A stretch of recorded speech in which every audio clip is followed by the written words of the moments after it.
Okay शुरू। अस्सलामुअलैकुम everyone, कैसे हैं आप सब लोग। एंड मैंने पिछली वीडियो अपलोड की थी 2 महीने पहले, जिसमें मैंने सिर्फ अपलोड कर दी थी लेकिन पब्लिश नहीं की थी। लेकिन आज मैं इसे पब्लिश भी कर दूंगा क्योंकि टाइम नहीं होता, आज नहीं कब टाइम लगा तो खैर। आज इस वीडियो में मैं ज़्यादा सी बात है कुछ स्पीड वाली बनाऊँगा और चैनल पे अभी रेगुलर नहीं आ रहा बिकॉज बहुत से यार प्रॉब्लम जा रही है जिन पर अब फेस कर रहा हूँ। लेकिन कोई बात नहीं, इंशाल्लाह ताला जल्दी शुरू करेंगे हम यूट्यूब।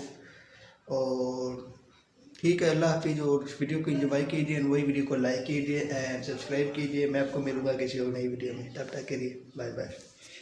Many months later.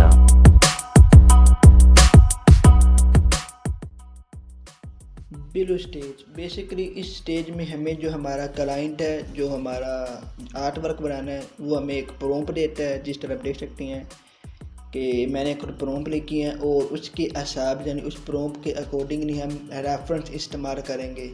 अब इस रेफरेंस में हम उसकी बेसिक यानी शेप लैंग्वेज क्या होगी और ओवरऑल लुक क्या होगा, हम वो सब कुछ इसमें डिसाइड करेंगे। लेकिन हाँ, इस रेफरेंस से हम बहुत कुछ यानी मूड बोर्ड भी बनाएंगे, यानी ओवरऑल हमारी कंपोजिशन आर्ट वर्क में मूड क्या होगा, लाइटिंग किस तरफ जाएगी और हमारा फोकल पॉइंट क्या होगा। तो उसके बाद आ जाता है हमारा यानी थंबर यानी एडरेशन यानी स्केचिंग पार्ट, जिसमें आप देख सकते हैं कि कुछ स्केच वगैरह कर लूँगा। और ये बहुत ही ज़्यादा यानी असली जो क्रिएटिविटी का जो काम है वो यहीं पर है। और जहाँ पर आप जितना ज़्यादा अपना टाइम स्पेंड करेंगे, जितना ज़्यादा आप अच्छे तरीके से करेंगे और टाइम देंगे और देख सकते हैं और करेंगे, और इतना ही ज़्यादा फ़ायदा होगा।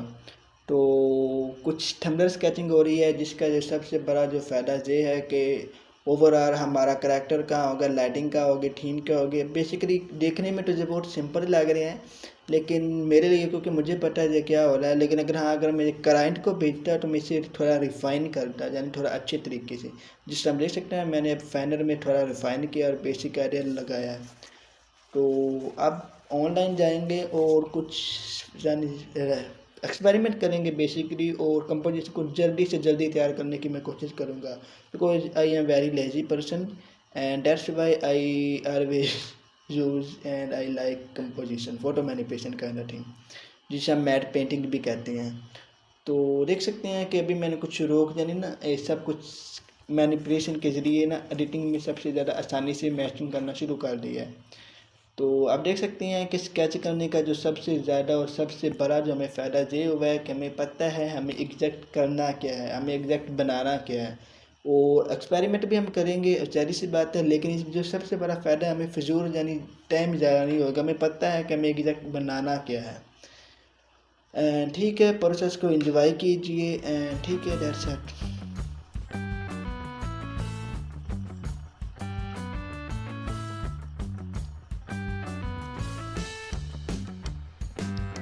तो इस स्टेज पे आप लोग देख सकते हैं कि मैंने मेन अपना जो करैक्टर है इससे भी ले लिया है, और आप देख सकते हैं कि उसकी कोडिंग यानी इससे बहुत फ़र्क पड़ता है। मैंने कहा ना कि हमने जिस तरह वो थंबनेल स्केचिंग जो हमारे प्रॉम्प्ट होगी उससे हमें पता चलेगा।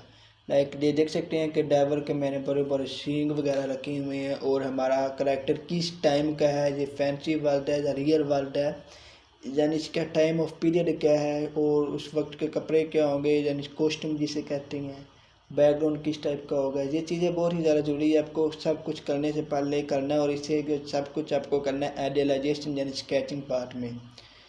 तो ये सब कुछ मैंने आपको बस ओवरऑल पैम्पलेट दिखाई है इस छोटी सी वीडियो में। लेकिन ये जहाँ पर आप पीछे जितना काम कर लेंगे, जितना अच्छा पीछे से आप काम कर लेंगे, उतना आपको आसानी होगी आगे में।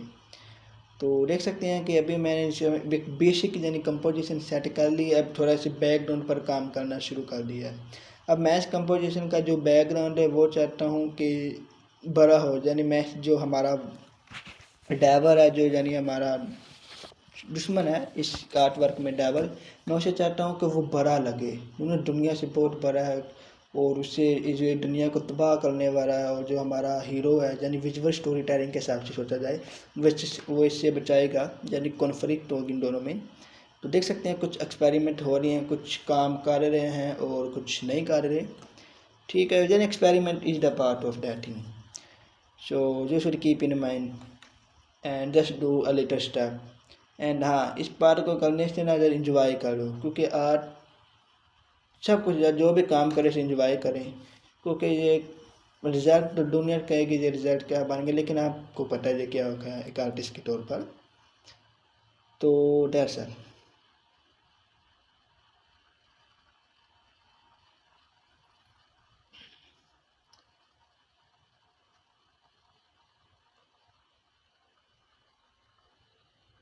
तो अगर आप देखें तो इस वक्त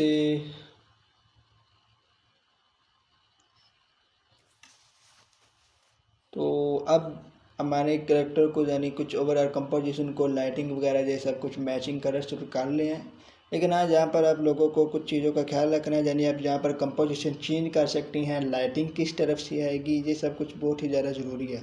लाइक इस सीन में मैंने लाइटिंग पीछे यानी हमारा जो मेन कैरेक्टर है उसके पीछे रखी है। उसका जो सबसे बड़ी रीज़न ये है कि एक ग्रो टाइप होगी और यानी ना कैरेक्टर को ज़्यादा ताकतवर लॉन्ग लास्टिंग के तौर पर इंप्रेशन दिया जाएगा, और रिम लाइट के तौर पर भी इस्तेमाल होगा ड्राइवर के तौर पर, क्योंकि हमारा जो ड्राइवर है इसकी फ़ोटोज़ की जो है वो थोड़ी क्वालिटी लो है, जिसकी वजह से मैं इसके ऊपर रिम लाइट पेंट करूँगा और ना इसे बैकग्राउंड से ना अलग करने की कोशिश करूँगा, जिसे हम हेयर लाइट रिम लाइट कहते हैं। और देख सकते हैं कि ये काफ़ी ज़्यादा अच्छा मुझे लग रहा है इस वक्त। लेकिन ओवरऑल कंपोजिशन की बात की जाए तो काफ़ी ज़्यादा फ्लैट है, ठीक है, यानी रिदम ठीक है। मुझे इनकी आंखों का जो आई मूवमेंट है ना, इन दोनों में कंसिस्टेंसी देख सकते हैं कि दोनों की ड्राइवर की आंख और जो हमारा वारियर है सुपर हीरो, इनका सारा एक तरफ अलाइन है, यानी एक दूसरे को बहुत ही गुस्से से ज़्यादा देख रहे हैं। तो मुझे ये कॉन्सेप्ट बहुत अच्छा लगा, यानी इस कंपोजिशन में जो मेरा जो मेन टॉपिक था। लेकिन हाँ, मैं इसकी मज़ीद कंपोजिशन को अच्छी करूँगा, यानी ना बिकॉज मुझे ना मैजिकल यानी कुछ फैंसी टाइप ना कंपोजिशन अच्छी लगती है। लाइक मैंने आजमाया, मेरे जितने भी आर्ट वर्क होंगे उसमें मैं कुछ मैजिकल ही करूँगा, यानी ना कुछ फैंसी वर्ड होगी। लाइक सिंपल कंपोजिशन मुझे अच्छी नहीं लगती, मुझे नहीं पता क्यों। लेकिन हाँ, तो अभी देख सकते हैं कि मैं कुछ फ्रेमिंग के तौर पर यानी फोटोग्राफ पर कुछ इस्तेमाल कर रहा हूँ केव के, यानी ना जहाँ पर मैं स्केयर का भी इस्तेमाल करना चाहता हूँ, और मैंने इसलिए बैकग्राउंड में पीछे स्काई का इस्तेमाल किया।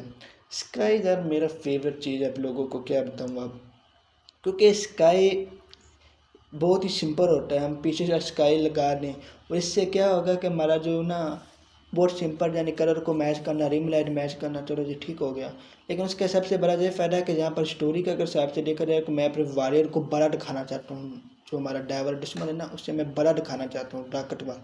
तो मैंने स्काई का इस्तेमाल किया है जिससे वो बड़ा यानी ऊंची जगह पर है और बहुत ही बड़ा है।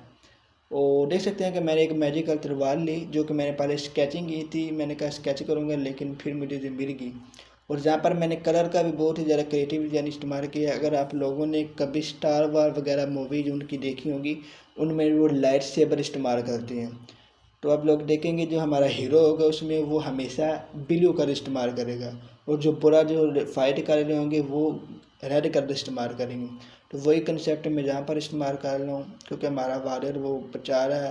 वो देख सकते हैं कि किस तरह मैंने इस मैजिकल जो तलवार में संडल से निकल रहा है मैजिकल, वो एक फ्लो के तौर पर काम कर रहा है, यानी कि रिदम पैदा कर रहा है। और यानी फोकल पॉइंट जो हमारे secondary focal point hierarchy depend कर रहा है, वो कुछ मूवमेंट पैदा कर रहा है ओवरऑल आर्ट वर्क में। और इससे क्या होगा कि हमारे करैक्टर को एम्फोसिस मिलेगी, उसकी उस पर पॉइंट जाएगा फोकल पॉइंट में, वो आता है दूसरे नंबर पर। और पहले नंबर पर जो मेरी हायरार्की है वो हमारे ड्राइवर पर ऑफ कोर्स। तो देख सकते हैं ये लाइटिंग यानी कुछ लाइटिंग के साथ खेल रहे हैं, यानी कुछ आर्ट वर्क में डायनामिक ऐड करने के लिए, ठीक है। तो अभी मैंने फिर ऑफकोर्स मैं अपने करैक्टर के पीछे भी लगाऊंगा, तो वो वहाँ पर भी मैं रिदम क्रिएट करूँगा, कंपोजिशन फ्लैट ना लगे। तो बस एटमॉस्फेयर पर्सपेक्टिव वगैरह कौन ये चीज़ों को ब्रांड करने में काफ़ी ज़्यादा मदद करता है, और रियलिस्टिक बनाने में भी काफ़ी ज़्यादा मदद करता है। तो एटमॉस्फेयर पर्सपेक्टिव का लाजमी इस्तेमाल कीजिए।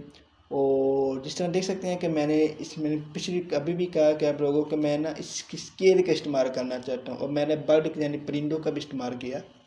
तो स्केल बेसिकली बहुत तरीक़ों से हम इस्तेमाल कर सकते हैं। लाइक मैंने स्काई का इस्तेमाल किया, डायनामिक शेप से स्केल का होता है, रेपिटेशन से भी स्केल पैदा किया जा सकता है।